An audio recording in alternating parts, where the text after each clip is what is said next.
she said! Let them eat cake. Here, take the bomb. We're getting screwed, man.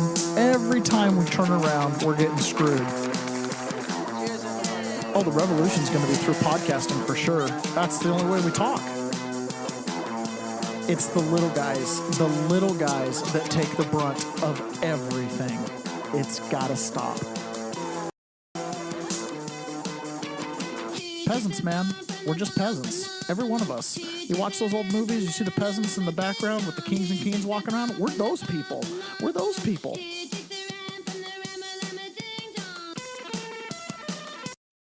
Good morning, peasants. Welcome to another episode of the Peasants Perspective. I barely made it. I'm still trying to get my headphones to work. Good morning. Something's going on. What do I got happening here? 3 deaths today. I don't know. Oh, I got Cloud Lady talking. Okay, you guys can hear me all right, right? I'm getting feedback. Okay, I'm good. All right. Just don't touch my headphone wires. They're shorting out, is what it is. Razor, good morning. It's a great morning in Boise, Idaho. Welcome. Pony Boy, good morning from Texas. Checking out the oil fields. Love it. Yes. Glad you guys are here so bright and early. Man, I got all my family in town. It's a big week this week around my place. Daughter's getting married on Friday. Yeah. That's right. I'm entering a new chapter in my life. I'm going to have a son-in-law. I've never had a son-in-law before. Never had a daughter-in-law. Never had an in-law that was like downward in the age group. It's always been like brother-in-law, father-in-law. Upstream. Yeah, it's always been upstream. So that's kind of interesting. Family's all in town. Last night, my daughter had her bridal shower. Oh. Have you ever watched the show Father of the Bride? No. You've never seen Father of the Bride?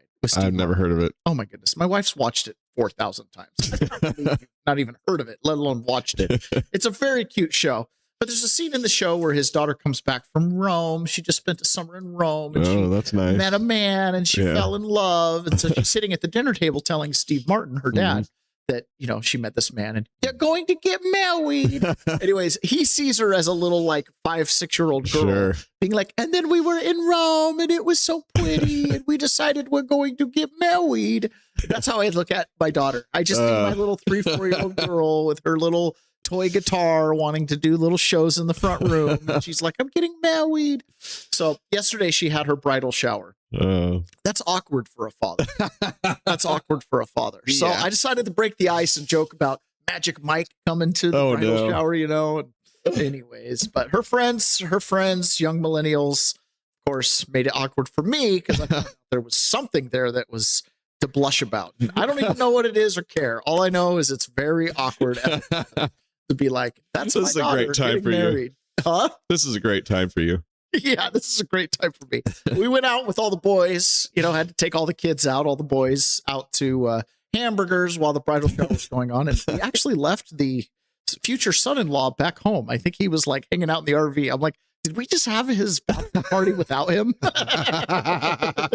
Did we take all the kids out? It was all boys. I had no girls or cousins or anything with us. It was all guys. I was like, this probably would have made a good bachelor party, but we forgot to bring him. So I don't even know where it was at. I assume it was just hanging out in the camper. All right, guys, we've given you enough time to pile on in here. Listen to me talk about my problems. Daughter getting married this week. Oh my goodness. Life is just going by. Everybody's growing up, but you guys show up bright and early for the simultaneous sip. And all you need for that is a cup or a mug or a glass, a tankard, a chalice, a stein, a canteen, jug, or flask, a vessel of any kind. Fill it with your favorite liquid. I like coffee, and join me now for the unparalleled pleasure of the dopamine hit of the day, the thing that makes everything better. It's the simultaneous sip, and it starts right now. Yes, thank you, Mr. President. So 141 years ago, Albert Einstein, 121 years ago, Albert Einstein published a paper. Nobody cares. Nobody cares. Albert Einstein published a paper. Nobody cares. Nobody cares. What is that? John Atakis on YouTube says, big week. Looking forward to it. Yeah, we're looking forward to having you guys come up and hang out. Man, family weeks. I just don't know what to do. Families crawling around the house and we're having fun and all, but gosh, just out of my routine. All right. So we had a little bit of a break in the story. So we had the UFC event last week. Big fight night, bare knuckle boxing right on the White House lawn. There wasn't any bare knuckle boxing, but huge event. Obviously, the Democrats are big mad because, you're taking Still? a gladiator sport to the White House lawn. But nonetheless, there was a spoiled terror attack that was supposed to happen at this event. Now, I've been a little bit suspicious of this terror attack, just a little bit, because the ringleader of it was an illegal alien. And so they used the FISA tools in order to spy on this event. That's what we're kind of hearing through the grapevine, So I gotta have FISA, because otherwise we wouldn't be able to bust this domestic terror plot led by an illegal alien. But the problem metastasized. Now, in the original complaint, we read in there a couple days ago that the ringleader kind of wasn't motivated to do anything. He just kind of wanted to talk about it. And he was upset nobody else would do anything, but he himself was unwilling to materially participate. Right. So nonetheless, they busted all these guys and they ended up expanding the net, and they caught a few more guys yesterday. Two more. And this one hits close to home.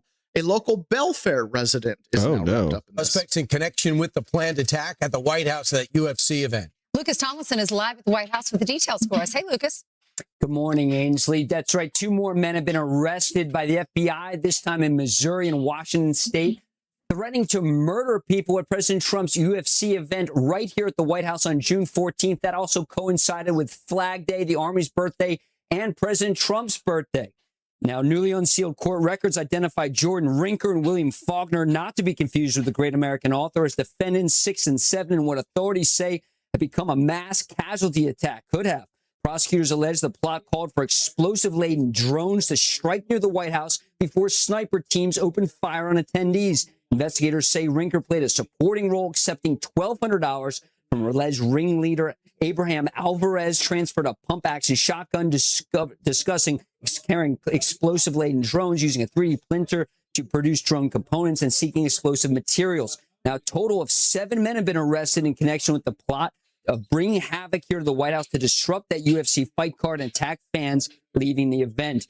Acting Attorney General Todd Blanche writing, quote, "Law enforcement continues to do what it does, move to disrupt and hold accountable those allegedly plotting to do harm on the White House grounds on June 14th. All right. So they got him. They got him. And so our local man here out of Belfair, if you noticed on that Fox News report, his face was blank. I think that's because the Washington State doesn't release any kind of mugshots. I've never seen my mugshot floating around. Really? I always thought I'd see it. Yeah. I don't know. I have one. They took one. I've actually got more than one mugshot. I don't think I've seen your mugshot either. I've only ever seen your FBI poster. Yeah. I don't think my mom or dad would be very proud of the statement I just made. I've got a mugshot. I've got more than one mugshot. Definitely wasn't on my bingo card as a young 18-year-old, How many mugshots you going to make it through life with? Well, I'm hoping by 50 they'll only have 3 or 4, I don't have any, I don't think. Yeah, I've never been arrested. I've got one to share, so I've got an extra mugshot floating around there. No, I've got a couple mugshots. It's kind of funny, and that's let's check that off the bingo card. All right, so Washington State man from Belfair says, "I'll take it on the chin." Man accused in Washington of the conspiracy to overthrow the government. 21-year-old William Lee Faulkner was in federal courtroom Monday as a U.S. prosecutor claimed he was central in a plot to attack the UFC fight on the White House lawn in an effort to sow chaos in a country and lead to overthrow the government of the United States. Wow. Man, this guy should come to the meetings. I'm just kidding. I don't want any FISA spying. We're not having any meetings to overthrow the government. Politicalremodel.com. It's just a little remodel, a tweak at the foundation.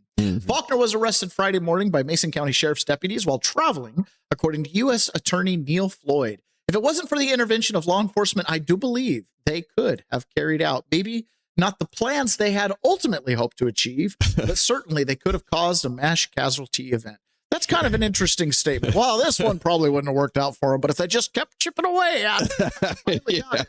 The plan, according to prosecutors, was to fly drones over the USC stage and detonate them, sending people running where other suspects could be waiting with guns. Court documents detailed Faulkner's road in obtaining the drones, describing what munitions to use, using fiber optic cables tethered to airborne machines so signals wouldn't get jammed. Have you ever been a part of one of those perfect crime conversations? You ever done that? What would be the perfect crime? Where would you hide the body? How would you get rid of the DNA? So these conversations are not unusual amongst friends, Ron. You've never had perfect crime conversation? Not really. I mean, why would I need to? Yeah, probably. Why wouldn't I? Good thing. But, me and my friends, we have actually had these perfect crime conversations after watching too much CSI, right? How would you get away with it, If the CSI guys were on your case, how would you? I can see this happening now. Yeah.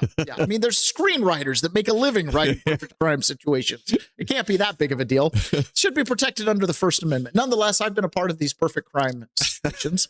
And that's kind of what this looks like to me, like a perfect crime conversation. Yeah. Let's get some drones with fiber optic cables.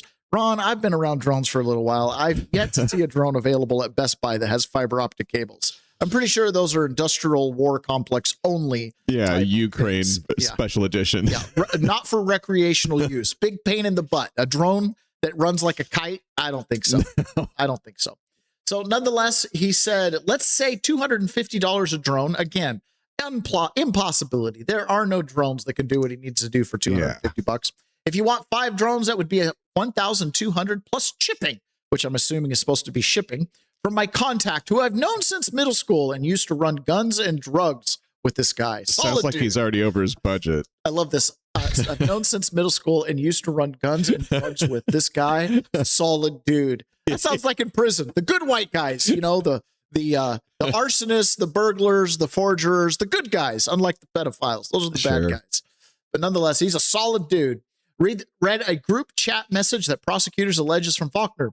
5 suspects were arrested before the UFC event. Faulkner's is the first of 2 others who were arrested since Friday. It's one thing to say that I'm talking online and I know a guy and I have connections. It's another thing to actually have the connections and put in motion the production of drones, says U.S. District Attorney Neil Floyd. Prosecutors were tipped off by the mother of another suspect, Tyson Proper. Oh, the moms are getting involved. You know this was a serious plot. Who lives in Ohio. His mother described the group chat as an ultra-religious, anti-government, and specifically citing grievances about government corruption, the handling of the Epstein files, data centers taking up all the water in communities, and other government actions. Ron, we're screwed. This podcast is now a plot to overthrow the government. So by citing things that are wildly obvious, like government corruption, stay tuned. We're going to get to a few of those clips later. The handling of the Epstein files. Is anybody impressed? I mean, really? And data centers taking up all the waters. Fact check true. Okay. So just in the last 48 hours, this podcast has waded out into some deep waters here. Oh, no. This is what bothers me so much about stories like this is I'm like, are these guys actually extremists or are they just online trash talkers yelling into the wind because they have no remedies to these problems, right? Makes you really wonder. The larger conspiracy that's already out there wasn't just for the attack on the UFC event, Floyd said. This group of individuals were planning a much broader conspiracy to do multiple attacks. It's just the UFC is the one that caused action on the part of law enforcement. Don't mess with the fighters. This story is so triggering. I got to grab my go bag and go do some. Dude, no kidding. Right?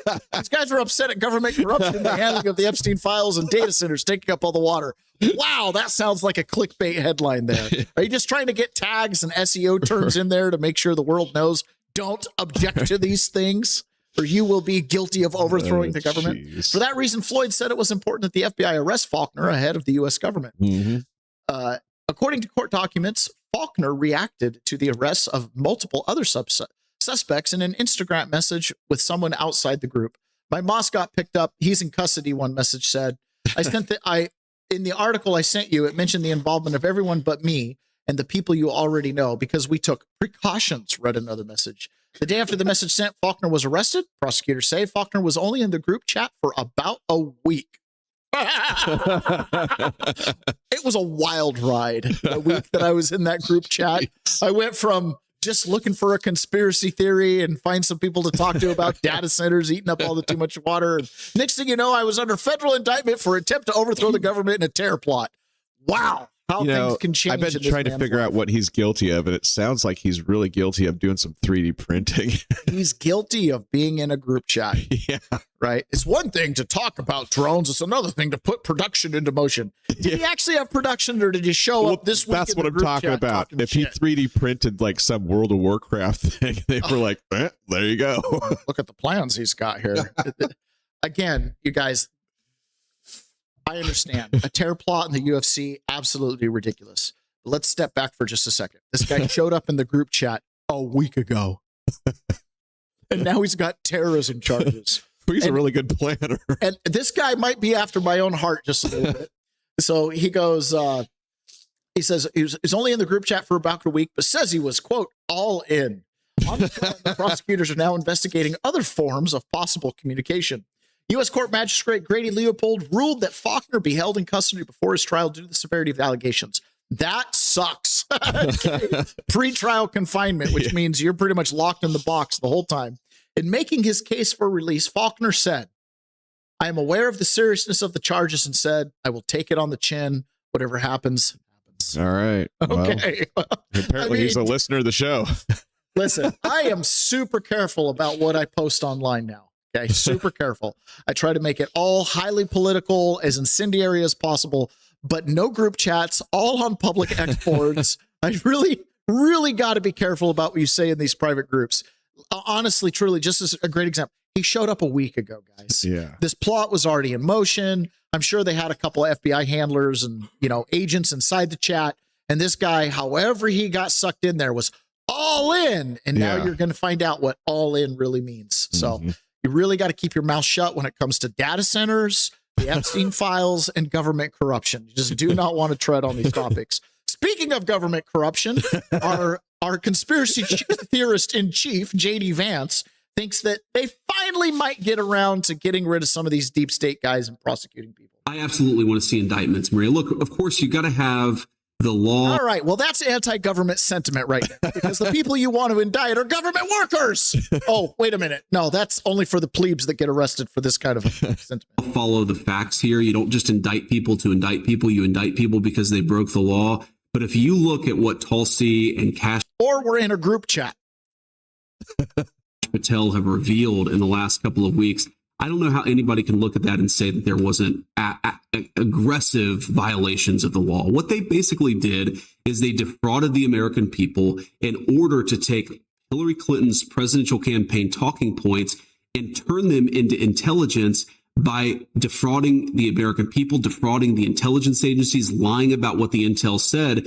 They would take something that supported a Hillary Clinton campaign talking point, and they would overemphasize it and exaggerate it. They took anything that actually contradicted that narrative and they buried it deep. And through that, they actually... That's actually what happened in my case. All the exculpatory stuff, like the message I sent to my brother-in-law, he goes, well, what if you see Antifa? And I go, I'll run the other way. I don't want any of that. Do you want to bring any body armor, in case there's a riot? No, I have no intention of getting into it. No, that stuff just disappears. But the tweet from summer of 2020, light them up, referring to DC, that gets included. Isn't that interesting there? So they took a group chat from Hillary Clinton, misconstrued it.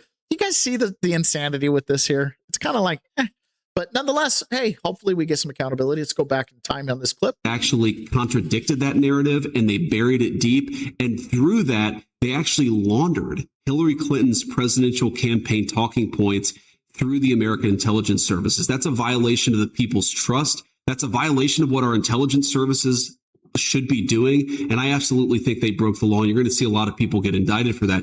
Here's the thing that should really bother the American people. What do you want our intelligence community to be doing? I want them to be catching bad guys. I want them to be making sure that terrorists aren't going to kill innocent American civilians. I don't want them laundering Hillary Clinton's campaign talking points into the American media and giving them this air of legitimacy. It is sick. And it's disgusting. It hurt the intelligence community. It hurt the American people, and it hurt the first Trump administration. We've got to have consequences for it, or we're just going to see the same play repeated again and after again. Okay, I absolutely want to see did I catch everything he said there?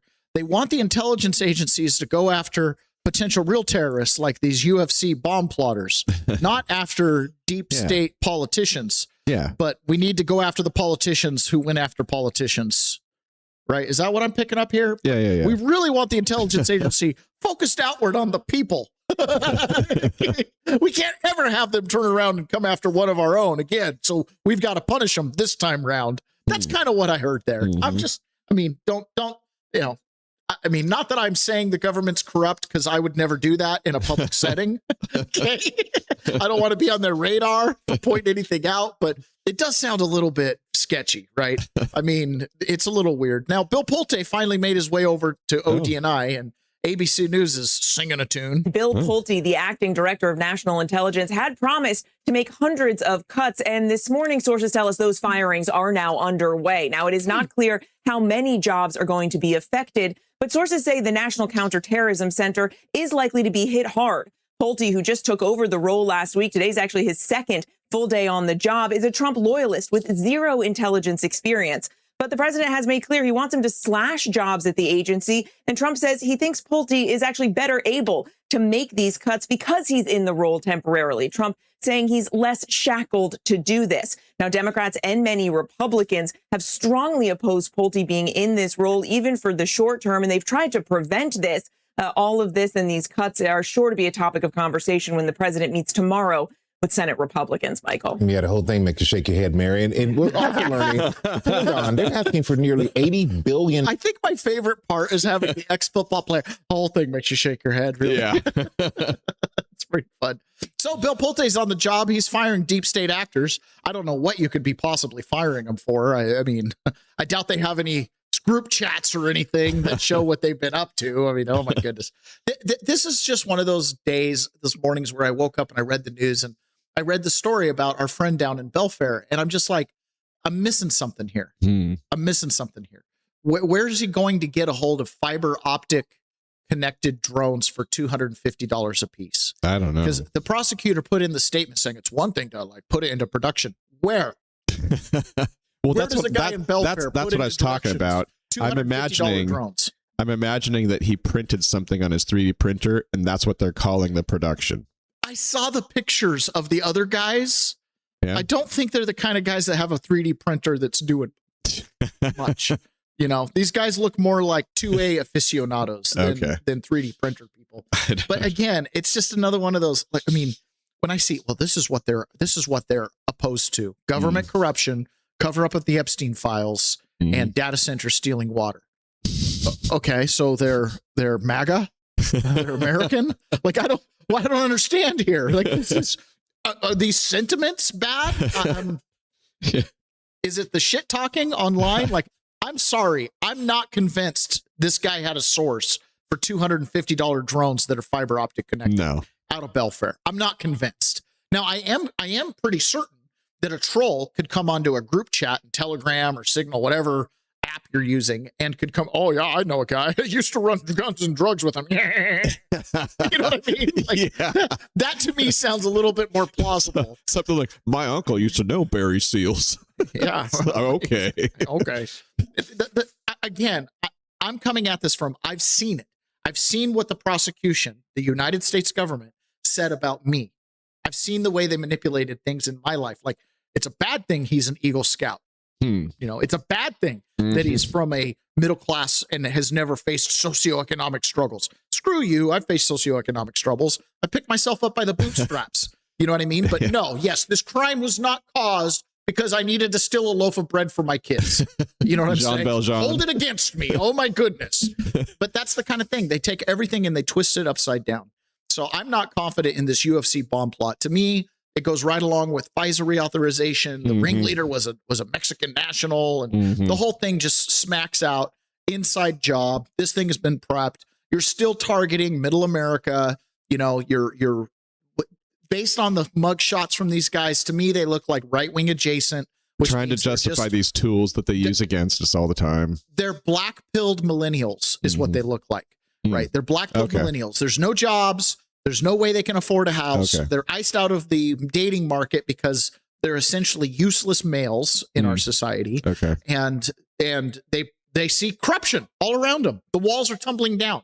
Like, this is one of the most difficult things I have, these conversations with boomers, older people who are kind of established, have some home equity. Yeah, life's a struggle, but you can handle it. Listen, you do not, the housing prices right now, if you bought your first house in the 80s, okay, the housing prices right now, as compared to wages, are the equivalent of you in 1985 buying a 3-bedroom, 2-bath starter house. You know, the one that you paid 114 grand for and thought you overpaid? It's the equivalent of back in 1985, you having your same $35,000 a year job and your wife's making $10,000 a year working as a receptionist somewhere, and you guys barely qualifying for that $114,000 house. This is the equivalent of that same house being 600 grand. Yeah. It's you can't qualify. This is exactly what I was talking about yesterday when we had almost nobody watching the show. It's like, you know, your dad bought a house and it was a struggle. You bought a house and it was, we're still trying to pay for it. Our kids are going to have, where are they going to buy a house? I know married couples who are roommates with other married couples in apartment complexes. Right. And neither one of them want to be shacked up with another married couple. The next generation has already been crushed financially. So imagine being in that generation, being 20 something and going, it wouldn't even matter if I went to college. So would I shackle myself with $150,000 of debt and get a $60,000 a year job, you know, instead of the $70,000 a year job I make as a laborer somewhere? Like $70,000 to some people in Midwestern America sounds like a lot. But around here, a 2-bedroom apartment is $2,800, $2,900. It's outrageous. It's outrageous. So I can understand the frustration with these guys, and to see them, you know, get on a group chat and do this. Don't ever plan a terror plot. Like at a certain point, we have to be like, listen, don't get involved in conversations like this. Don't fake your rage online because it gets misinterpreted down the road, period. Okay. So just lesson number 1 for the plebes out there, keep your dissent vocal and face-to-face, or, you know, put on a microphone and get a logo and do it under a free speech banner. But nonetheless, you can't trust these people. Consistently over time, when we're talking about the government, the standard of burden has to be they're guilty until proven innocent. We, the people, are innocent till proven guilty. But when it comes to the government, more than a decade ago, they've completely lost the trust of Americans to be neutral arbiters of justice and what is right or wrong. In an effort to, quote unquote, bring justice to people, in an effort to, quote unquote, fight drugs, we find situations like this. So we reported on this the other day, the DEA agent that was manipulating one of these online websites where they were selling fentanyl, and they knew that the fentanyl that had come through that website had in fact killed a person. And the confidential human source was wanting to continue to allow the sale of fentanyl inside of this website, causing all kinds of damage out to us, the little guys, the people they are supposed to protect. Well, now just the news broke a story. We know why they turned a blind eye to all the crime that was happening. They were trying to build a bigger case. More than a decade ago, I worked with some reporters to break the Fast and Furious story. That's when the Justice Department let guns walk across the border to cartels. They came back and killed Americans.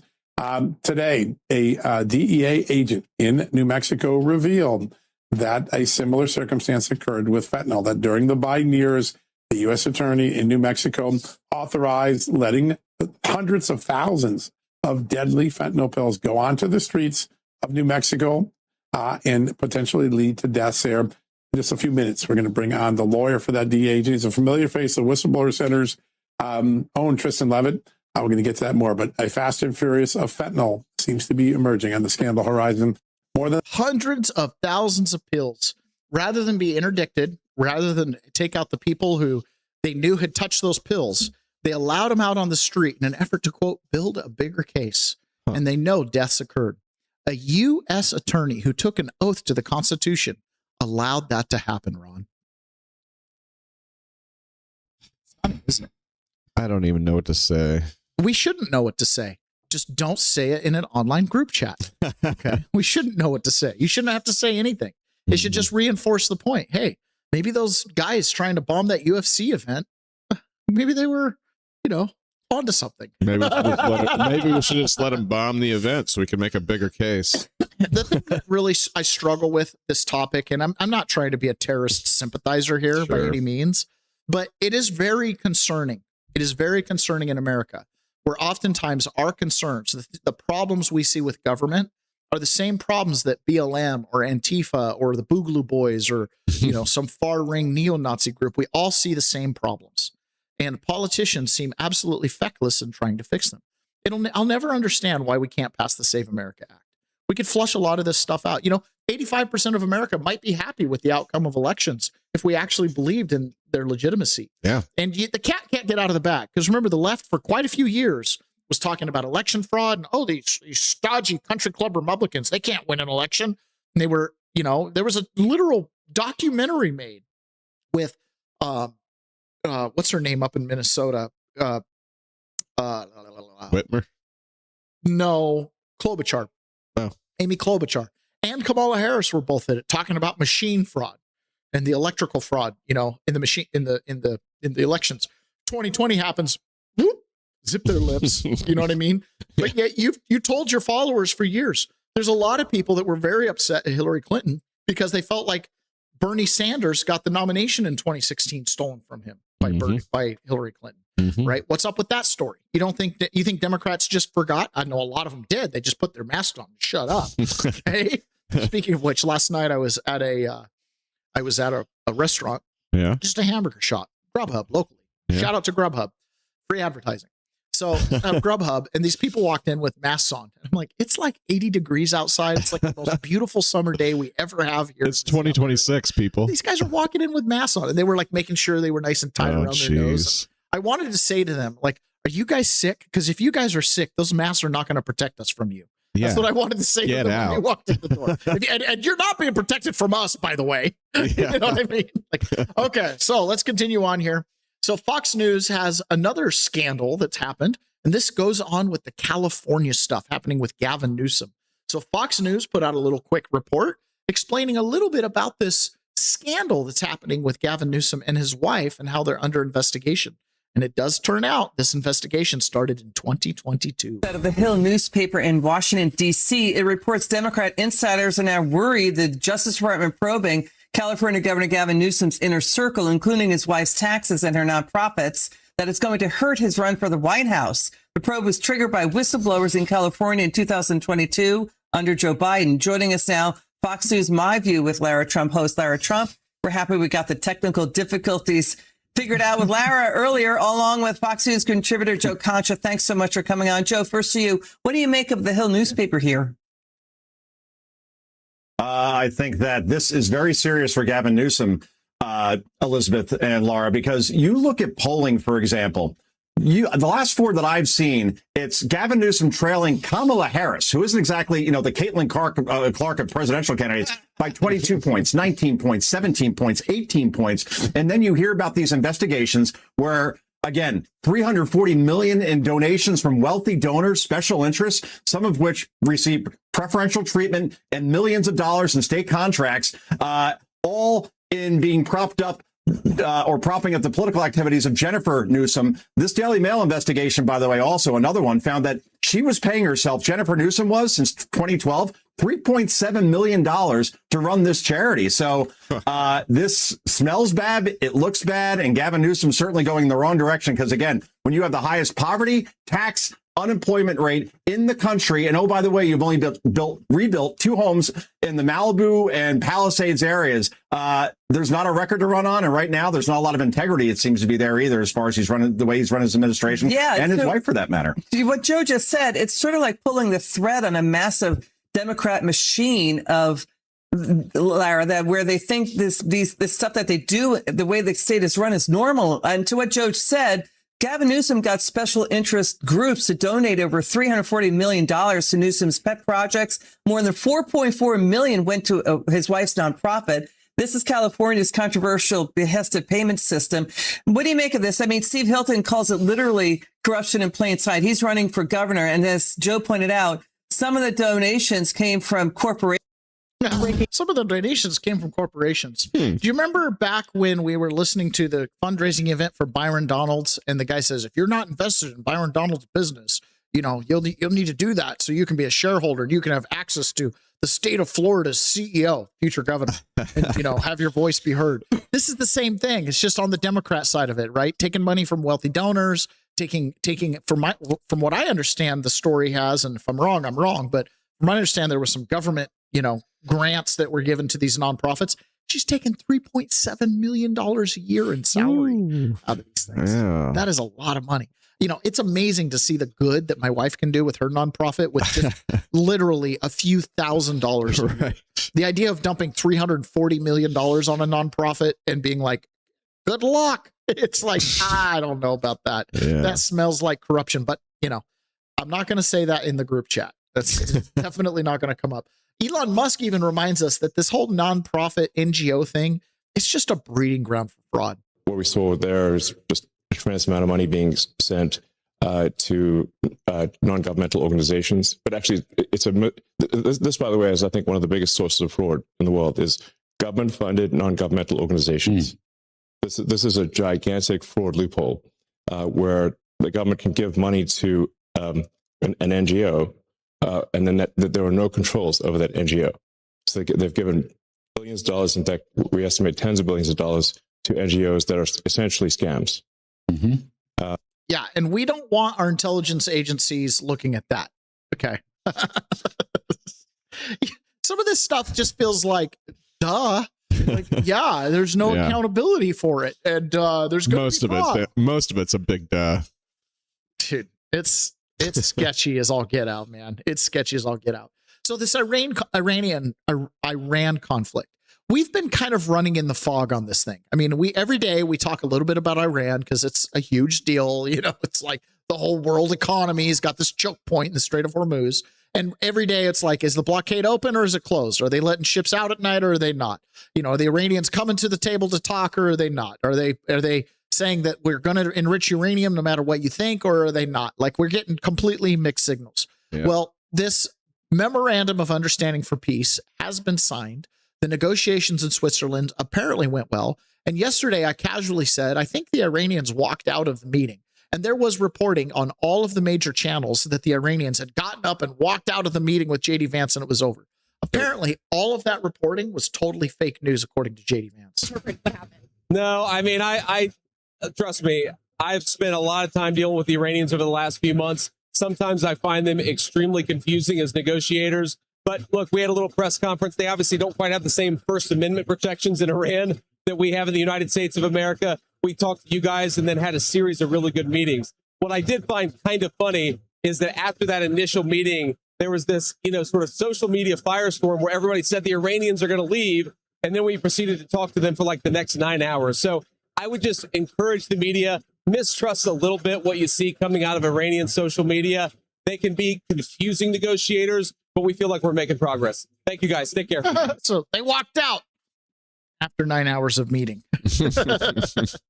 This, it's hard with this Iran thing because there's so much online chatter around it. And the Iranians, they have no boats left. They have no Air Force left. They have no radar detectors left. They have nothing to really wage any kind of offensive war. And they're barely able to stage a defensive campaign against U.S. onslaught. And so the only thing they have left is social media. And we've shown these different clips like this before of these bot farms and things like that. I just want to show you another one of these bot farms. This is probably one of the more complicated ones I've seen. These are iPhones, different cell phones hooked up to some supercomputer. And these are the bot farms that go through and create viral things. And you can actually pay for this, right?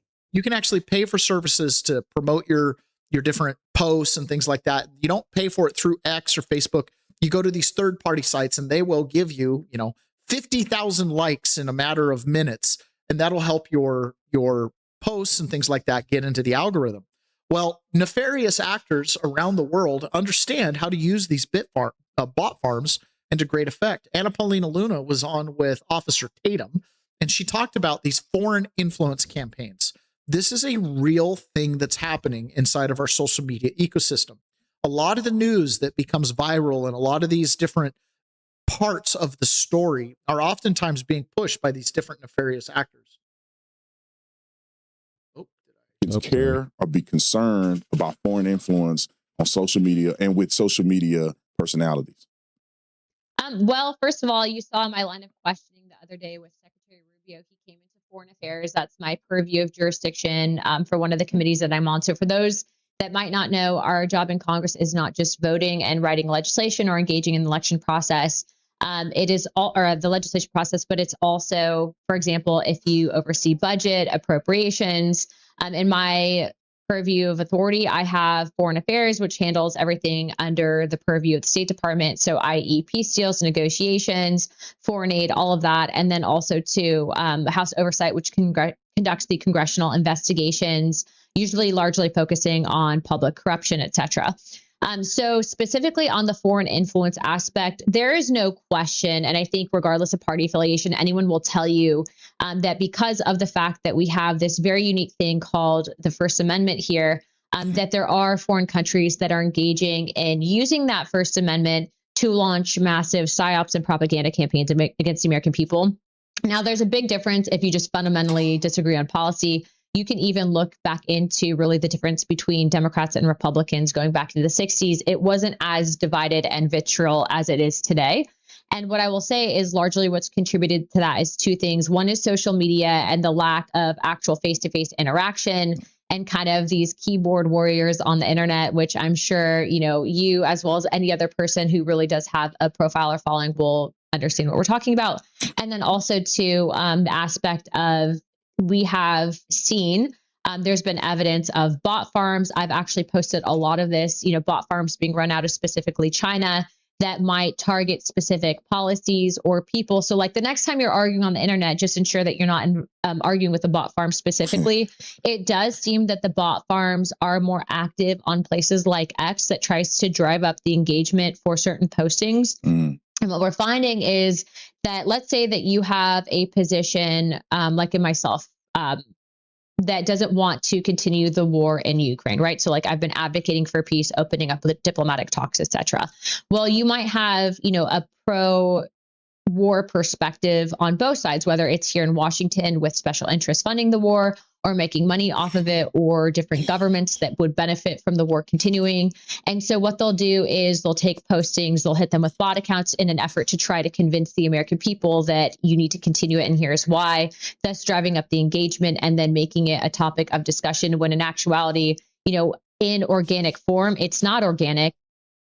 And that's just it, right? An influencer or anybody can put any post out and then all of a sudden it takes off and it becomes the opinion du jour.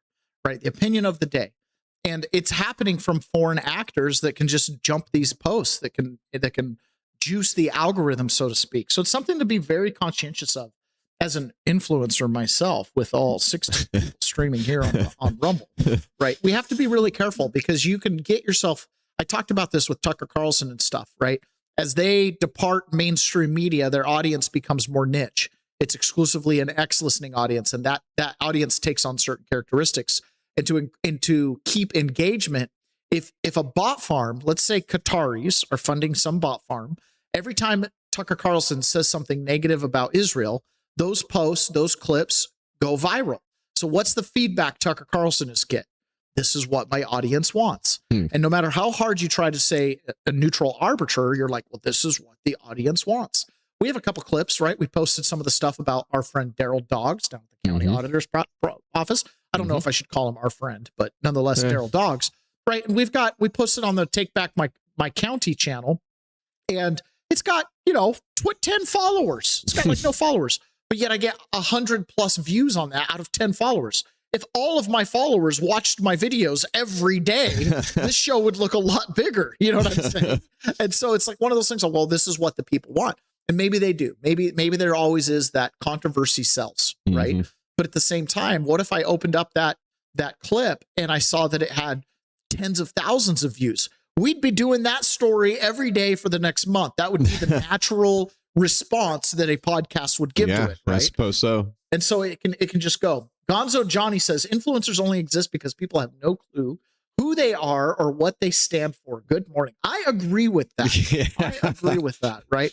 I think influencers should be beacons of information, just nexuses of opinion that you can take into account to form your own. But your opinion should not be my opinion. We have different sets of eyes, different perspectives, different paradigms. Yep. And I'm always just trying to keep it centered on the kitchen table. How does this actually affect me, right? Whether it's government corruption or government overspending or the social media farms that make us think that what's happening over in Iran is not happening. Donald Trump in the Oval Office was being asked about, what's Iran's leverage? Because when you read the Wall Street Journal, when you read the New York Times, or you listen to these Democrat senators go on and do their talking points on TV, they're constantly talking about how America's in a worse position. Iran has all the leverage and they can do that.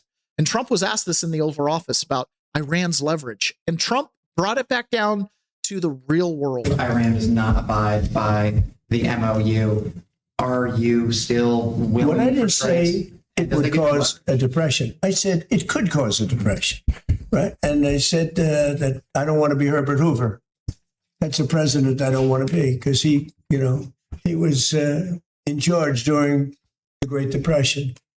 And certainly a lot of bad things could happen. That would be one of the things. I don't think it would, but if it did. But no, if Iran doesn't live up to their agreement, or if they're not behaving, I will do what I have to do. Does that give them leverage over you, Mr. President? Say it. Does that give them leverage, the Iranians leverage over you? Oh, you're so leverage. Their Navy is gone. Their Air Force is gone. Their leaders are all dead. Their whole country's a mess. Their economy is shot. The Times, the fake New York Times said, oh, it's about the same as it was 4 months ago. No, 4 months ago, they had a Navy, 159 ships to be exact. It's gone. The whole Navy's gone. Their 250 airplanes, all gone. Their anti-aircraft, whole country is gone. And the Times said, oh, they're about the same as they were 4 months ago. The reason the news is doing so badly, or let's put it another way, the reason that I won in a landslide, even though I got 92% negative press, all fake press, is because nobody believes the press anymore. And they have to start believing. When the Times and a couple of others, they're grasping for source. They had a powerful Air Force. Most of their missiles are gone. Most of their launching pads are gone. Most of their manufacturing capacity in such great shape. No, they're gone. And their first level of leaders, gone. Their second level of leaders, gone. Nobody wants to be president. And then we have to read that they're doing well. They're doing so badly. In the meantime, we're setting records. We have the strongest economy we've ever had. We have $18 to $19 trillion being poured into our country. We're building factories all over the place. We have more people working today than at any time in the history of our country at higher salaries. So when you ask a question like that, it's so stupid. What leverage do they have? They only have leverage in the mind of your readers. They have no real world leverage. They can do nothing to stop the United States onslaught. But what leverage? Don't they have leverage? They don't have any leverage. The only leverage they have is the bot farms and your opinion. That's it. They've literally weaponizing America's free press. Mm-hmm. That's what they're doing. Trey Yanks and others on Fox News gave another overnight update. Trump isn't letting up when it comes to pressure on the Islamic Republic, issuing a fresh warning to Tehran about compliance, but Iranian leadership doesn't sound all the way on board with the agreement. Trey Yanks joins us live from Tel Aviv with the latest. Hey, Trey. So that's the question. Are they all the way on board with the agreement, or is Fox News kind of playing into the we're all reading this through the fog too, the tea leaves? Hey guys, good morning. After Vice President J.D. Vance announced that Iran has agreed to allow international atomic energy inspectors into their country, President Trump posted on Truth Social this morning saying, in part, if they did not agree to this, there would be no further negotiations. Well, the Iranians today are going on the record saying they did not agree to this point. Take a listen. We neither had a meeting with the Director General of the International Atomic Energy Agency, nor do we have any plan for the agency to inspect Iran's nuclear facilities damaged as a result of the U.S. military aggression and the Zionist regime. Fundamentally, there is no procedure in this regard. Now, President Trump spoke from the Oval Office on Monday, saying that if Iran doesn't live up to their end of the agreement, he'll do what he has to do. The focus over the next 60 days will be resolving issues surrounding Iran's nuclear program and keeping the Strait of Hormuz open. With the initial agreement in place, millions of barrels of crude oil are leaving the Persian Gulf each day. We took in more oil yesterday than has ever gone through the Strait. You probably see that we have an oil gusher.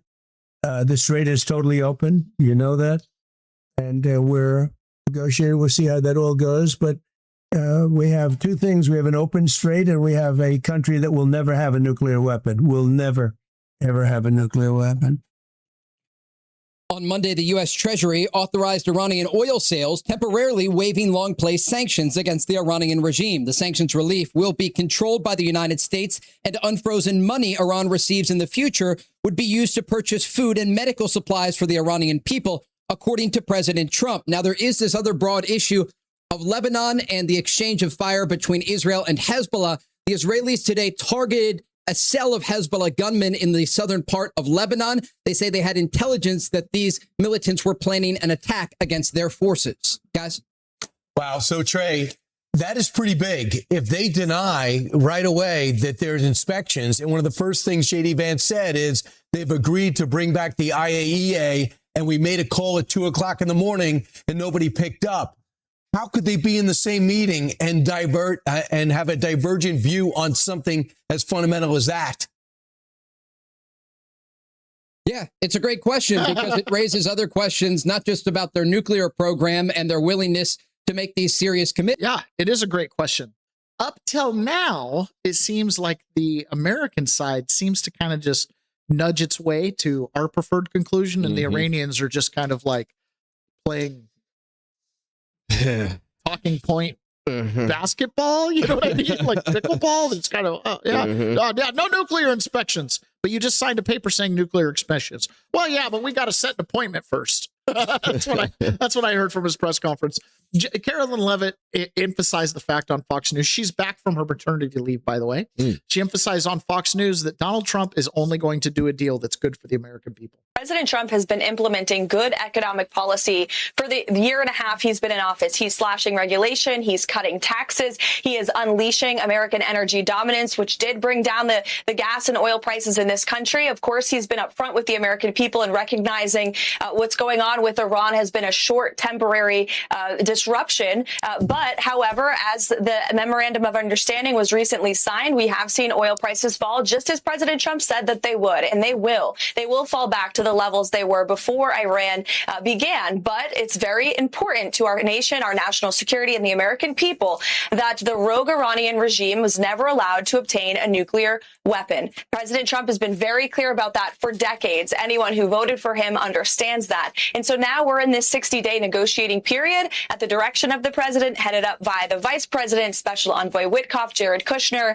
Trust in them. This is a team who made the impossible possible with respect to bringing the hostages home from Gaza. Nobody thought that could happen. It happened under the president, the vice president, and the national security team's lead. President Trump, I know, will never sign on to a deal that does not serve this country and our national security interests. He is always looking out for America first.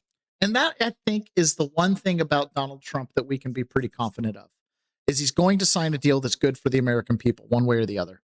And all the intricate negotiations and details, they'll work it out, right? They'll work it out. If there's one thing that it's really easy. I think we have near universal understanding that we shouldn't have a wide open southern border. Even your most bleeding heart liberal, as long as we're not those type of extremists, most people, even of our liberal persuasion, would say, yeah, we want immigration, but we want it to be legal, right? There should be a process. Well, it seems like even the Democrats want them to sign up for something so that they can vote. Yeah, they want them on the books. We got to get them on the books somehow or another. They want them on the books. So unless you've got a real I hate America flavor to it, even a reasonable Democrat who supports all the human rights arguments and things like that is still going to say, yeah, we should have at least some process for people to come through the open border. And one of the processes that people can take to come to the United States legally is through the H-1B visa process. Okay. So the idea here is that you apply for a visa, and this is a work visa. This is the precursor to basically getting a green card, right? It's how you get here, and then I think you can kind of make it permanent and you get your green card. Sure. So this particular program has a huge number of people that take advantage of it that come from India. Now, the presumption is the people coming from India are working at places like Microsoft, right? You're bringing in a bunch of programmers, all these crack Indian programmers and things like that. Right. They're supposed to be high quality job or employees. Yeah, but under a little more scrutiny, we find out this H-1B visa program is used to bring in Remember when we were talking about the Somali daycares? It's like, why does this Somali daycare run by a Chinese organization have school teachers and people that are totally unaffiliated with the business being sponsored over on H-1B visas? We've seen restaurants use H-1B visa to bring over fast food workers, stealing a job from your teenager, right? You're bringing over some middle-aged Indian worker to go work in a restaurant or whatever. Well, it turns out over 90% of the H-1B visas for people that come here out of India have errors in them, potentially fraudulent errors. Since 2015, over 70% came from India and nearly 12% from China. And when you zoom in on this map you're looking at, you can see where most are being hired. The dark I'm looking red at this spots, here, and I'm seeing a very dark red spot in Pierce County, Washington. That's Tacoma area. And then, of course, the entire Puget Sound region is much redder than the rest of the map. So we're up there as one of the most densest recipients of these H-1B visa people. Yep. Now, the interesting thing about that, if you saw it in the King County area, it would make sense because those people would be going to Microsoft, but you don't. You see it in the Pierce County area. That is more of your light industrial and industrial zone. I thought the darkest red spot there was King County. See, what do we go? Is this Thurston King. right here? That's Pierce. King. This is Pierce? Yep. Where's Thurston? Is Thurston all the way down here? Yep. Are you sure about that? Well, no. Because the Hood Canal Bridge is like right here. This to me, maybe this. Yeah, there you go. Oh, it is King County.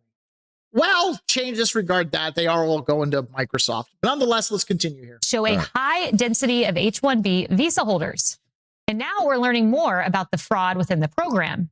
One former official tells Newsweek that up to 90% of applications, 90% from India, contain fraudulent documents or involve unqualified applicants. And finance law enforcement in India claim it has uncovered a network of universities that produce fake degrees, which were possibly used to obtain these high-skilled H-1B visas, including one school which allegedly stole over 36,000 fake degrees, sold, I should say.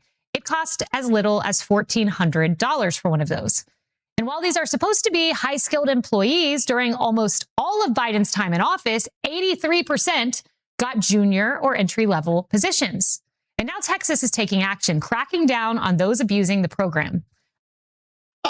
So almost 90% of H-1B visa applicants were fraudulent. Dang. 90%.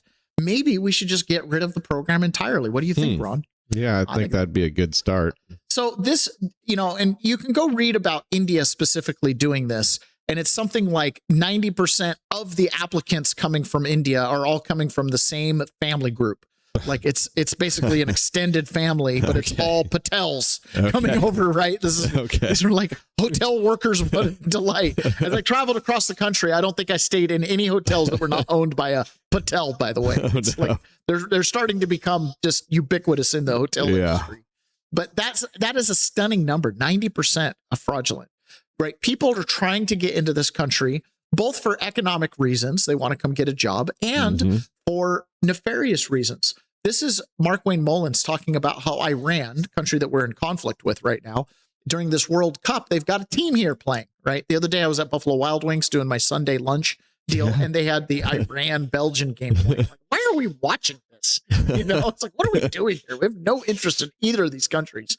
But either way, right, so they've sent their team in. So Mark Wayne Mullins said, Iran was trying to sneak in IRGC associates with the soccer team. Out of Iranian nationals trying to sneak in through our northern, not southern border, because President Trump's policies have closed the southern border. So our northern border, we've seen our arrests go up daily on Iranian nationals, and we have a good partnership with our Canadian partners that have been able to help apprehend them too. But it's worrisome because the amount of influx we see and the amount of connections we have when we capture the people that they have direct ties to the IRGC, which IRGC is not the regular army of Iran. The IRGC is the true believers of this radical regime. And fortunately, because of our strength zero policies that we have underneath President Trump, we're able to capture the individuals coming across. So do we know if those people trying to come through the U.S.'s northern border are being directed by the IRGC, or are they people fleeing from Iran? Most of the individuals have ties directly to the IRGC. Wow. Listen, it's hard to get out of the country of Iran unless you have a path to do so. We're also seeing this with the games they're playing with FIFA. You know, we're still hosting the World Cup, and Iran has a team that's playing. And in fact, the team is playing today in LA. Most teams travel with around 120 people. That's their support staff, doctors, coaches, everybody else that comes along with them and their delegation. We accepted 53 individuals coming in. The rest of the individuals that Iran had tried to bring in also had direct ties to the RRGC and aren't their normal traveling group. So these games that Iran plays is unfortunately makes them an adversary that you can't trust. And no one knows that better than President Trump, which is why the President Trump has been very hard set on the fact that we're not leaving anything for your word. So they were trying to sneak in 60 plus IRGC officials with the soccer team. These guys are intense, man. These guys are intense. Another thing, this is a news report from a little while ago, but this is another one of those ones where it's like, this problem is everywhere. Down in Arizona, they busted a house that was acting as a safe house for illegal immigrants that were working at a sushi restaurant. Camera captures agents preparing to raid a home in Tempe. According to court documents, the home near Elliott and Rural Road was considered a stash house where about 10 illegal immigrants stayed. Investigators say they were transported using white vans to and from Sakura Sushi Phoenix, where they worked every day, 7 days a week with no days off. They had a white van and they would leave at 9 a.m. and come back at 9 p.m.-ish, right around dark, with a van full of guys. They'd all walk in like this, just looking down, no eye contact. Brandy Foreman, who lives right next door to that home, knew something was off. I was super uncomfortable with just the amount of guys and how nervous they looked. They were very self-conscious. If you looked at them, they'd turn their back. Gary Gallagher, who lives in Mesa near Southern and Gilbert Road, tells a similar story. But you would never see them outside. His home is across the street from another so-called stash house. The person that was buying it looked like a Chinese man and woman, but when they moved in, they didn't. According to the complaint, those housed here helped run the restaurant in Mesa. In all, there were 4 restaurants and 4 stash houses, all of them raided by federal agents last week. Now, one of the owners and 2 of the restaurant's managers have been charged.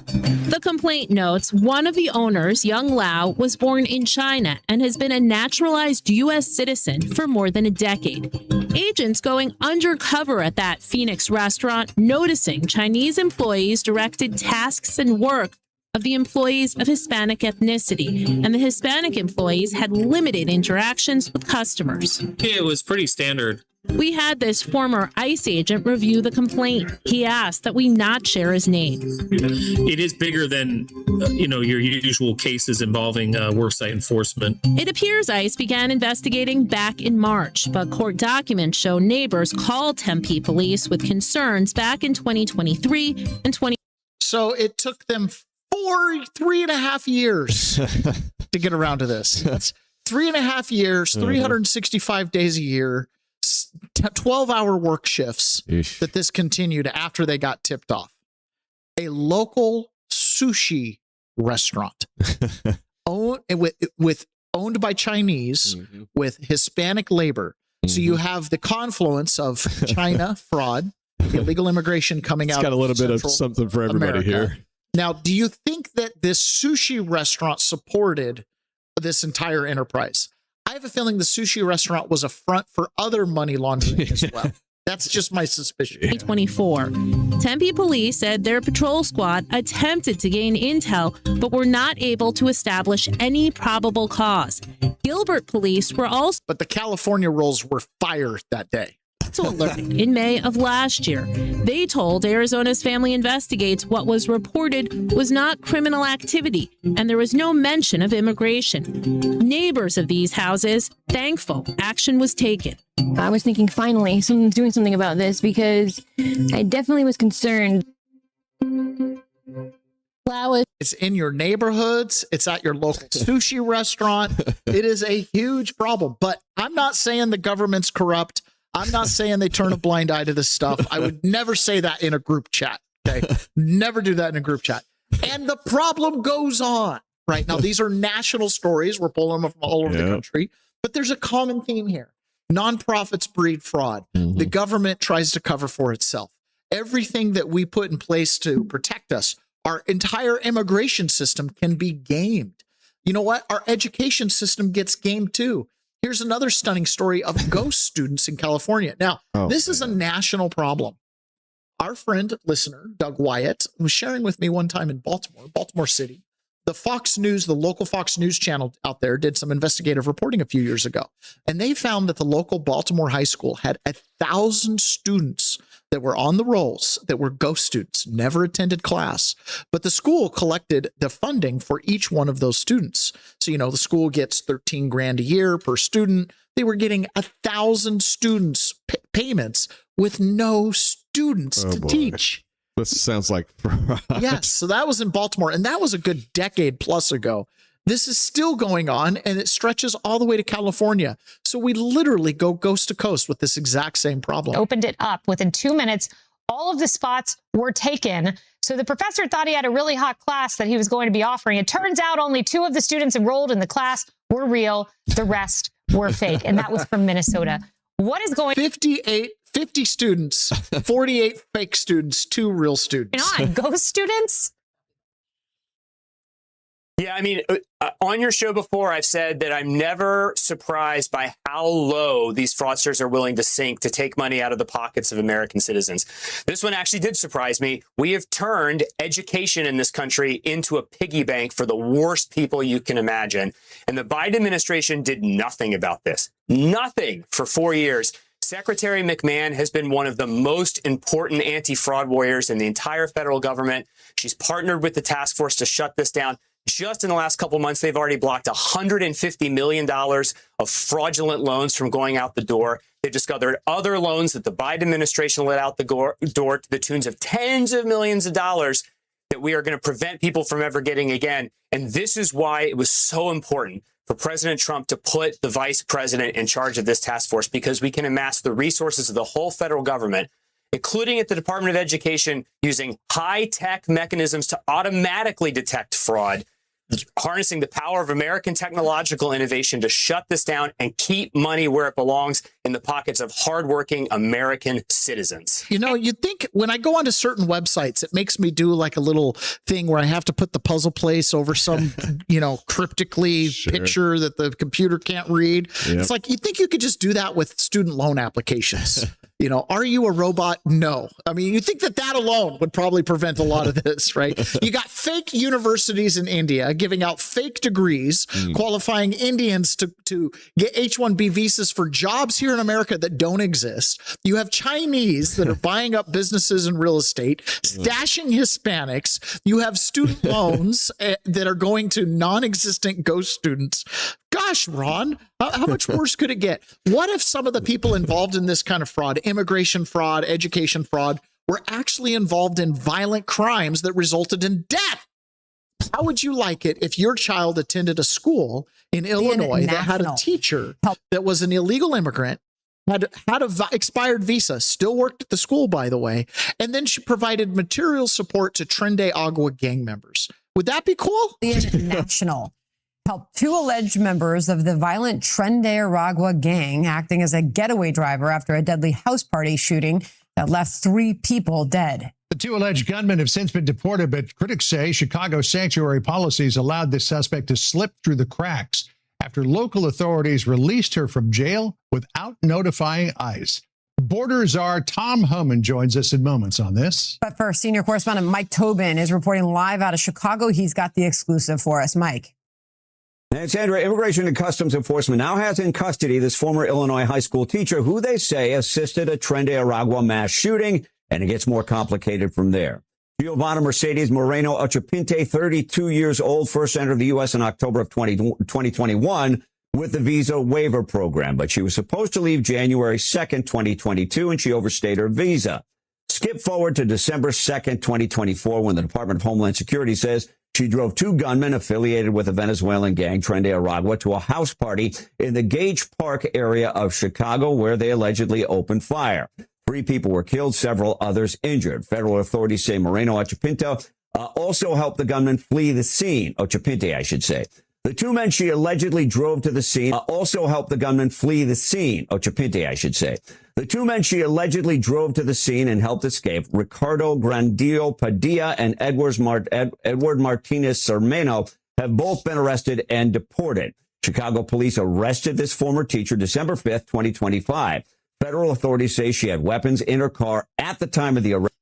So think about this just for a second. Your loved one, whoever they are, go to a house party and some Tren de Aragua gang members show up, shoot up the place, and your loved one is dead. 3 people dead. They arrest the gunmen, the Tren de Aragua members, and just deport them. Great. Okay. Well, did they get life sentences down in Venezuela? I don't know, but they're not here anymore. Okay, great. Well, what about the other illegal immigrant that drove him there? Oh, no, we released her because, we don't work with ICE. Oh, okay. Well, is she on trial for accessory to murder or anything like that? Notice how that reporting was not happening in this report. Okay. High school teacher, illegal immigrant, overstayed her visa, still working at a high school, driving Tren de Aragua gang members with guns to a house party in your local community. No. The government is not corrupt. It's not a problem at all. Okay, another thing that's obviously a concern when we talk about illegal immigration, not to beat this dead horse any more than we have to, but if you allow illegal immigrants and immigrants in general to take over to your communities, it will change the shape of your community. So one of the things that we constantly point out as conservatives is we say to our feminist and our LGBT friends, we go, you might not want to cozy up so much to the Islam faction of your little political movement. This red-green alliance thing, I have a feeling green will eventually eat the red, right? Just for your own health. Just for your own health. Yeah, it might not work out too good for you. Well, we have an example of that, but first we're going to read a little bit about Trevana Health. Yes, Trinova Health. Access Med, powered by Trinova Health, is a revolutionary telehealth service that offers fast, free online evaluations and free home delivery of customized compounded medications, offering custom weight loss support, ivermectin therapy, hair restoration, cosmetic rejuvenation, custom ED treatments, and more. You can complete your visit in less than 10 minutes, and there's no subscriptions or recurring fees ever. We've made getting started easier than ever. Simply follow the link, choose the product or treatment you're interested in, and then complete a quick online evaluation. Within days, your custom meds will arrive to your door. Mention Rumble in the coupon code and get 10% off your first treatment. Nice. Trevana. Wonderful. Yes. Okay. So out in Michigan, there's a community out there that was a very liberal community. It started out kind of just as your traditional blue dog Democrats, and then it turned into your social Democrats. And eventually they started to welcome in Islamic and Muslim immigrants into their community. Well, they've gotten to the point to where the Islamic members of the community have completely taken over the city council. They banned the pride flag. So now you have an all-Muslim city council and mayor, and now they've taken down all the pride flags. One of the best examples, I think, of suicidal empathy. They did it, Ron. They did the thing we conservatives could never get done. They got rid of all the pride flags in town. Just completely wiped it off the map. Happening in real time is a town in Michigan called Hamtramck. And I believe it was the first town in the United States that authorized the Muslim call to prayer in the morning. The liberal people in that town wanted to protect Muslim rights. There was a whole bunch of people from Bangladesh and I think Armenia coming into the town. And these were the people who were very much pro-LGBTQ++. So they welcomed tons of refugees into their small town, who eventually became the majority. And then what happened is you got the first mayor from this country. City council became all Muslim. It's an example of you have to be careful of the unintended consequences of good intentions. Because what happened in that town this year is that they banned the pride flag. So now you have an all Muslim city council and mayor, and now they've taken down all the pride flags. And the liberal women who were behind this whole movement are now like, what's going on? And now they're being completely rebuked. And it reminds me of communism, where the agitators and the revolutionaries are just useful idiots for the people who want to take power. And whether it's communists, people from a different country or worldview, take a look at that town. Tell me what you think about it, because I think that is a little microcosm of what could happen on a grand scale in Europe and North America if we're not sure about making sure people share our values before we put them in a position to take over. Here's a story of how a liberal town that was very pro-LGBTQ went to a town that now bans Pride Month and Pride Flag. They banned full circle, and we laugh about it. But this is happening in a town near you. I'm sorry to laugh about it. This is how, what? But we welcomed you in with open arms. Yeah, you dummy. You knew I was a scorpion when you put me on your back, Mr. Frog. You know what I mean? Like, this is classic Donald Trump. It's also kind of why we laugh sometimes, like, hey, maybe you should go visit the country and tell the people all about the virtues of LGBT and see what happens. Yeah, Ponyboy says they're confused for sure. Yeah, they're completely retarded. Now, this is a concern everywhere. It's not just these little towns in Michigan or up in Maine or Minnesota where you've got migrant populations that actually outnumber the legacy members of those communities. You have it happening in places like Texas, where Epic City, they're building an entire city that is totally Muslim dominated, and somehow they've gotten a building code carve out. This is the mayor of Texas, Governor Abbott, talking about the problems they're having in Texas. Well, in part by that statement, but also in part by information that we've gathered, there appear to be multiple violations that have taken place here. One is information has been provided to investors that appears to be misleading. Another is they appear to be in violation of fair housing laws. Also, we found that, they talk about doing all this building, but they don't have any building permits to actually do any building, and they have challenges even getting those building permits.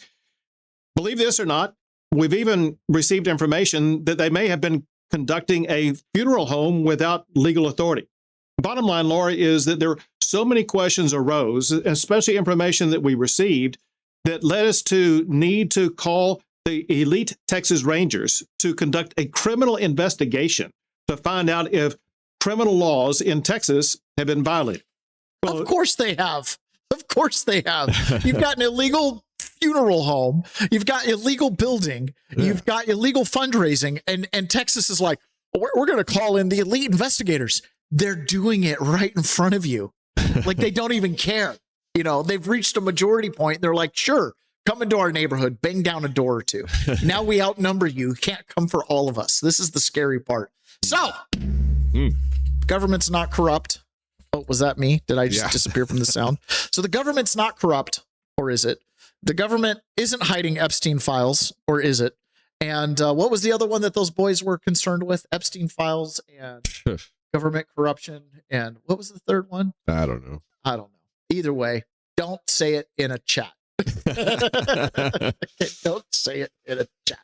Oh, my goodness. All right, guys, it is time for us to jump over to the private stream. We're going to be talking about quantum technologies. Donald Trump signed a amazing order yesterday to try to become the world leader when it comes to quantum computing. And I think that's probably fine. I mean, if anybody's got to be in charge of quantum computing, it may as well be us, because we're the least corrupt of all the governments, I guess. I mean, isn't that what it is? It's a height competition. We're the tallest midget in the room, I don't know. We're the least corrupt country. We have all kinds of problems, but at least we're not Bangladesh. Depends on the metric, we're not I guess. Bangladesh. All right, guys, we're going to jump over to private, and we will